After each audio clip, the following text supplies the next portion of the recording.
Ukrainian army moved towards Russian territory. The Ukrainian army, which launched an offensive against the city of Kharkiv on the border of Ukraine with Russia, managed to push back the Russian forces and liberate the occupied city of Kharkiv. Russian soldiers who had to surrender by raising the white flag were very disappointed. The balance of the war between Russia and Ukraine has completely changed. After the operation organized by the pro-Ukrainian Russian Freedom Legion soldiers inside the Russian borders in the past days, the Ukrainian army captured towns within Russia's borders, putting a big stamp on the war. While the Kremlin has not yet recovered from the shock of this event, 2 more towns and the city of Kharkiv, which were under Russian occupation, were liberated. Thanks to the success of operations organized by the Ukrainian army in the city of Kharkiv, Ukrainian soldiers blockaded the town where the Russian forces were located. The Russian soldiers in the town had to surrender by waving a white flag from the roof of the building where they were stationed. As it is known, 3 towns of the Russian city of Belgorod have been captured by pro-Ukrainian soldiers. Vladimir Putin, who wants to regain control in the region, started to increase the security measures of the city of Belgorod by withdrawing a large number of Russian soldiers from the city of Kharkiv. According to the information obtained from regional sources, more than 4,000 Russian troops have started to be transferred from Kharkiv to Belgorod. Following this information provided to the Ukrainian intelligence service, the Ukrainian army took action to organize a major operation against the city of Kharkiv. Ukrainian leader Zelensky, who started to accumulate troops in the city of Dnipro, planned to form a large battalion from here and move towards the borders of Kharkiv with this battalion. A large battalion consisting of nearly 6,300 soldiers was formed in Dnipro, with Ukrainian troops coming from many regions led by 7 different commanders. The battalion started preparing for an operation to seize the border towns of Kharkiv city. However, the most striking event in the operation was the German-made Leopard 2 tanks used by the Ukrainian army. The Ukrainian army had carried out many successful operations with these tanks provided by Germany and the USA. The Ukrainian army, which managed to advance to the town of Mariupol in Kharkiv, carried out reconnaissance to identify the area where Russian soldiers were stationed in the town. Ukrainian soldiers who started to control the town with unmanned aerial vehicles detected the buildings where Russian soldiers were hiding. It was determined that the Russian soldiers stationed in a small hospital at the entrance of the town had turned this hospital into a headquarters. The Ukrainian army blocked the entrance to the town to prevent Russian soldiers from leaving. Ukrainian soldiers who started firing tank shots with Leopard tanks towards the hospital where Russian forces were located shelled the town. The Ukrainian army, which gave Russian soldiers a hard time with tank shots for minutes, managed to take the Russian soldiers out of the hospital. Ukrainian soldiers waiting in readiness entered the town quickly and continued to clash with Russian soldiers. While the majority of the soldiers in the town got into their armored vehicles and left the area, some of them were still stationed in abandoned buildings and continued clashes. Unable to resist the Ukrainian army's offensive any longer, the majority of Russian soldiers decided to surrender. However, the most interesting event was the Russian soldiers waving a white flag from the roof of the hospital they had turned into their headquarters. When the Russian soldiers hiding inside the hospital saw that their friends had surrendered, they went up to the roof of the hospital, tied a white bedspread to the barrel of the gun, and started waving it. Seeing a white flag flying from the roof of the hospital, the Ukrainian army quickly entered the courtyard of the hospital and encircled it. Ukrainian soldiers quickly entered the hospital, and minutes later came out with 47 Russian soldiers. The Russian soldiers arrested by Ukrainian soldiers were kept waiting in the hospital parking lot. According to information obtained from the Telegram channel, it was stated that the Russian forces in the town withdrew completely, and a total of 273 Russian soldiers had to surrender. It was also learned that 45 Russian soldiers were neutralized during the ongoing clashes. Ukrainian troop commanders, in a statement on the Telegram channel, stated that the city of Mariupol in Kharkiv was completely under the control of the Ukrainian army and did not neglect to share a photo of the Ukrainian flag waving on the Telegram channel. Kharkiv, one of the regions occupied by the Russian army in the first months of the war, is a very important city for Vladimir Putin. This region, which is the border city of Ukraine to Russia, is of great importance for Vladimir Putin. As it is known, the vast majority of weapons and ammunition sent from within Russia's borders are first sent to the city of Kharkiv. From Kharkiv, This military equipment was distributed to Russian troops in Ukraine.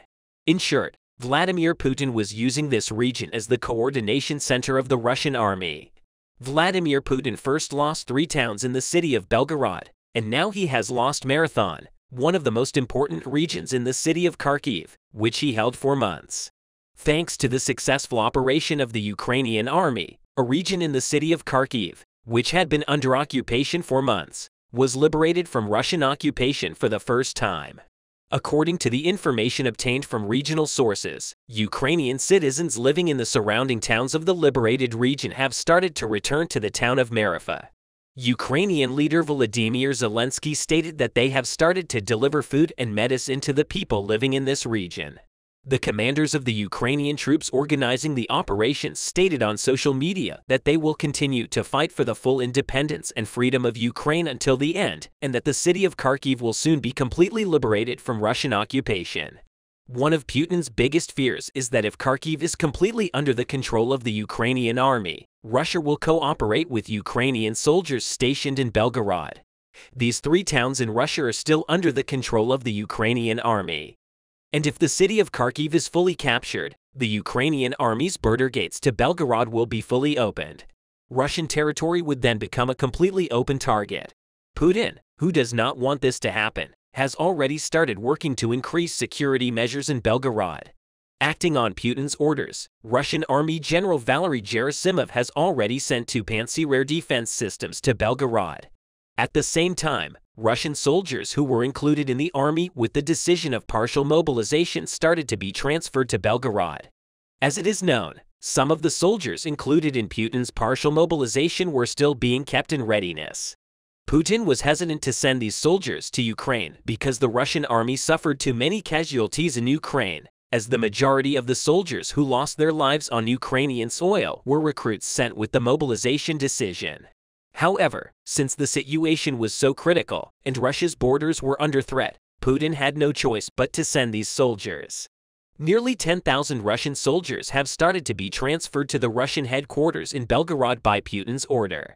At the same time, interestingly, the Russian National Guard soldiers serving within the borders of Russia were also called to duty. For the first time, the National Guard, which is not normally involved in the war, was given a mission and sent to the Belgorod territory. As we can understand from this, Putin has a really big problem, and the situation is quite critical. Putin's biggest fear in doing this is that he is afraid of the reaction of the Russian people.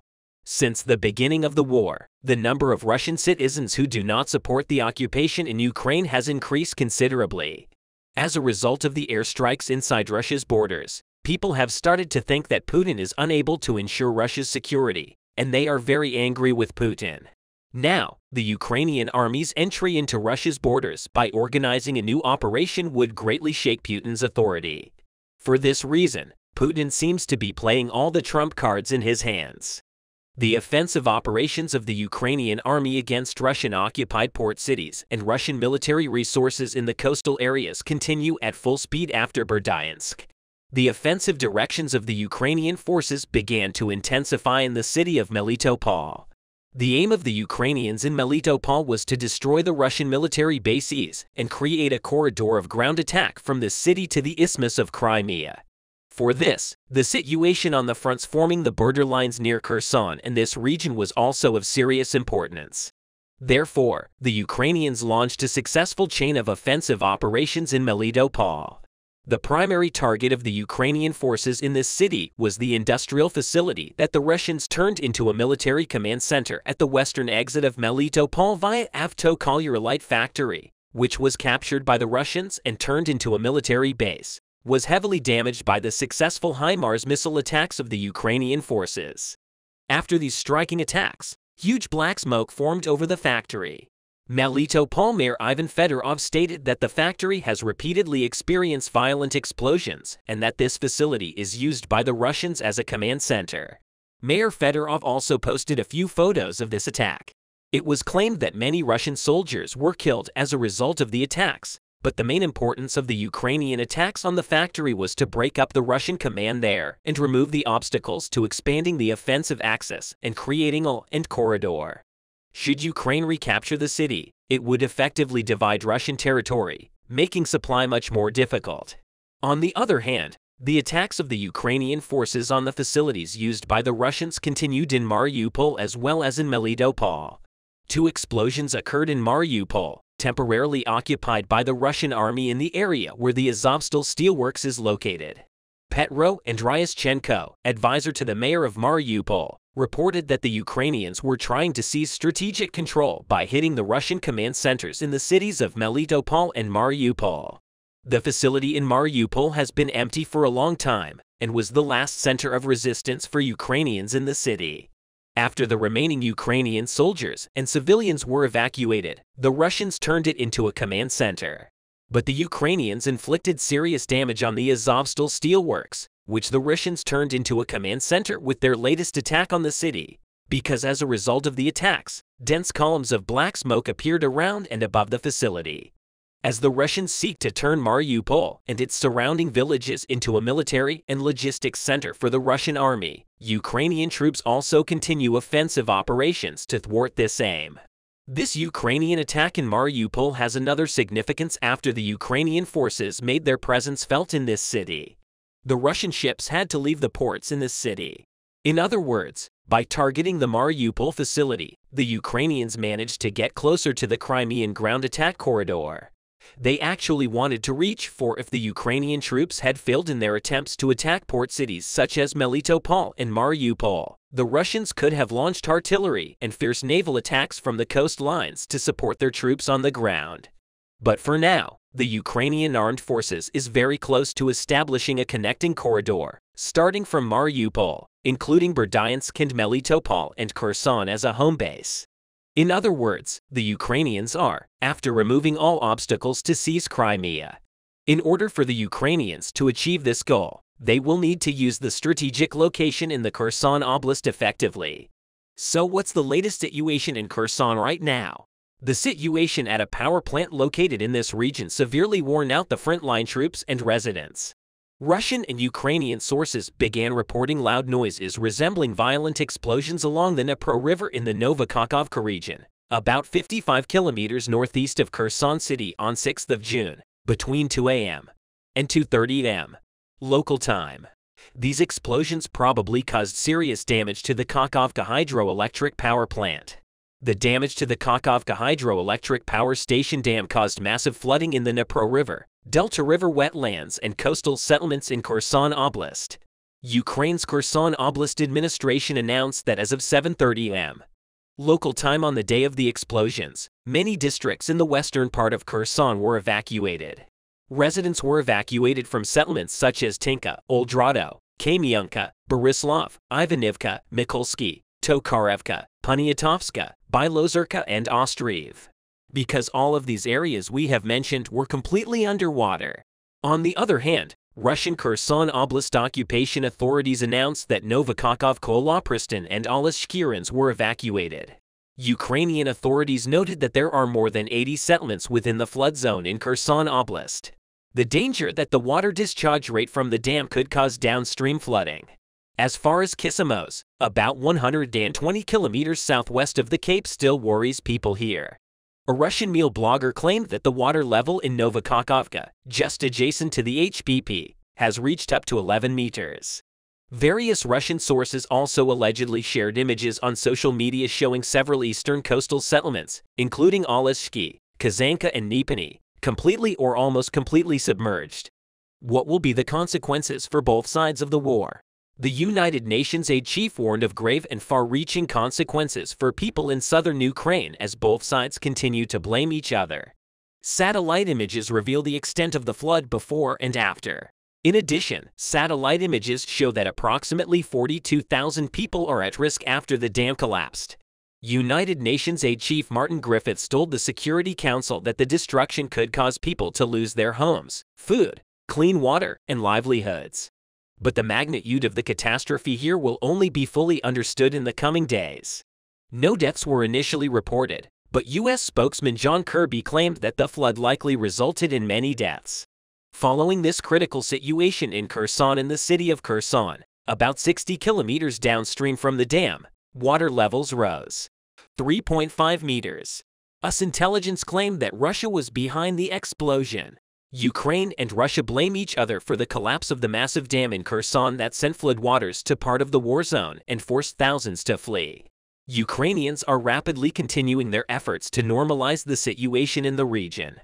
We received only verbal confirmations that Ukrainians have conducted a series of successful offensive actions and established control over multiple settlements at once. Then today, Ukrainian fighters have finally started releasing footage that confirm these gains. First of all, volunteer detachment. RO raised the Ukrainian flag above Neskikny. This is the village that Ukrainians managed to secure by establishing control over the tactical heights around the settlement and basically smoking Russians out of the village by unleashing devastating fire that did not allow Russians to move even inside the village itself. Simultaneously, fighters of the 68th Jaeger Brigade raised the Ukrainian flag above Blahodan. This is the village that Ukrainians managed to capture without a single shot being fired. Ukrainians understood that these Russian positions were inconsequential, and by taking Arajani, they created an extremely high risk of encirclement of Russian troops and forced them to retreat. And Russians made a very prudent decision by retreating because today Russian sources started reporting about further advancement of the relentless Ukrainian assault units. If yesterday the fights were taking place in the tree line, in front of the settlement, then today, in the morning, Ukrainians breached the last defense line protecting the settlement and entered the northern part. So if Russians in Blahodan had not retreated, they would have been taken into a pocket and destroyed in a matter of hours. The freshest reports from the fighters that are currently stormed in Russian defense indicate that the Ukrainians made another push along the hills, which caused an immediate collapse of the next Russian fortifications on the line. If you look at the topographic map, we can see two things. First of all, Ukrainians have completed the operation for capturing the first cluster of heights. And secondly, Russians in Makiivka found themselves in exactly the same situation as the settlements above. They are staying under Ukrainian hills and suffering from a devastating fire. That is why the Russian command once again decided to conduct a tactical regrouping to more reliable positions. Several hours ago, the Ukrainian Deputy Minister of Defense reported that Makiivka was successfully liberated by Ukrainian forces. But this is not the end of good news. The most recent reports indicate that Ukrainians finally pushed Russians from Lavardins and entered a new ridge of tactical heights by moving towards Putin. As you can see now, Russian forces in Nova, Danilovka and Rivnar at a risk of encirclement and will highly likely abandon their positions.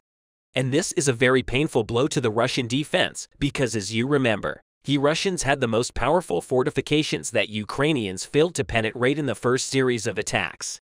In a desperate attempt to slow down Ukrainian advances, Russian forces blew up a dam south of Staromel in Novka by emptying the reservoir. The water levels in the lowlands will increase and prevent Ukrainians from quickly moving their forces between the eastern and western banks of the river. Such an action is also a very strong signal that Russians abandoned Arajani because this is the only settlement on the eastern bank in the region, and with the flooding, they simply would not be able to get additional reinforcements or retreat.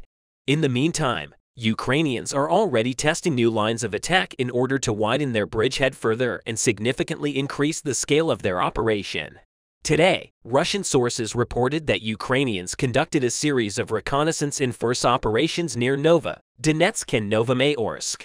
This is another indicator that Ukrainians have taken origin because such attacks would help Ukrainians to even out the front line precisely on the level of this settlement.